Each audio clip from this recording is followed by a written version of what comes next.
নমস্কার। আজ শিক্ষক দিবস।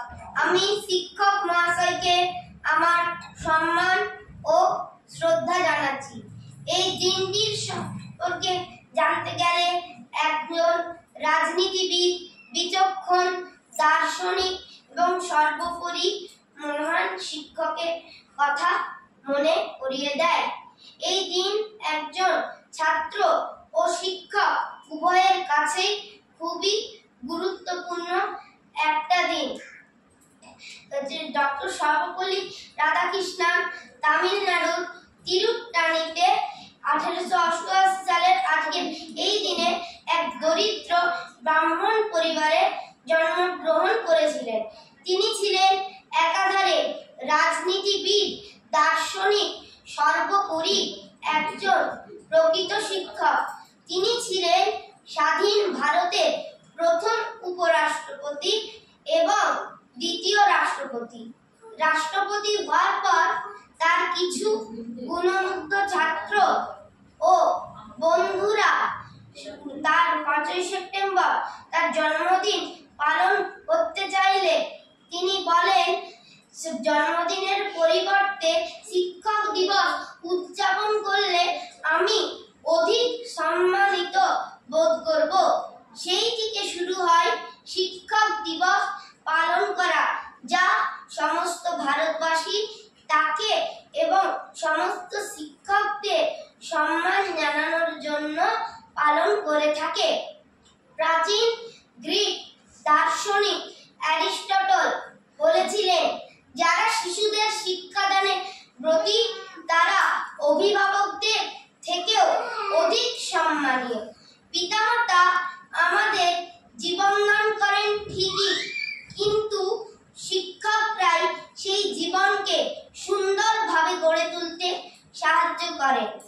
একজন সফল মানুষের পিছনে শিক্ষকের গুরুত্বপূর্ণ ভূমিকা থাকে।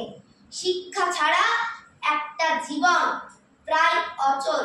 শিক্ষক যে শুধু পড়ুয়াকে শেখাবে তা নয়, সে তাকে জীবনে চলার পথে পরামর্শ দেবে, ব্যর্থতায় পাশে দাঁড়িয়ে উৎসাহ দেবে, সাফল্যের দিনে নতুন লক্ষ্য স্থির করে দেবে।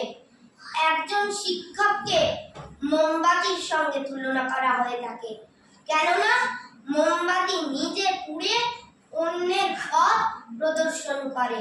তেমনি শিক্ষক সারা জীবন ধরে তার মেধার মাধ্যমে অন্যের শিক্ষাদানে সাহায্য করে।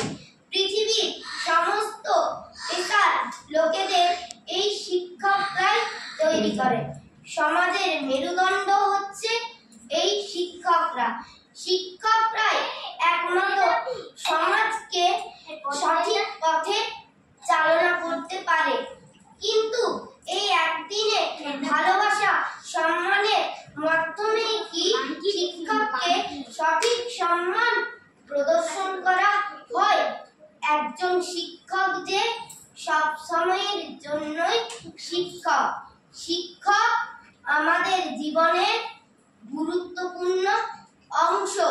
শিক্ষক ছাড়া যোগ্য সমাজ এবং উজ্জ্বল জীবন কল্পনাতীত। তাই আমাদের প্রতিটা দিনই শিক্ষক দিবস হিসেবে মনে করা উচিত এবং প্রতিটা দিনই প্রত্যেকটা শিক্ষককে সঠিক সম্মান ও ভালোবাসা প্রদর্শন করা উচিত।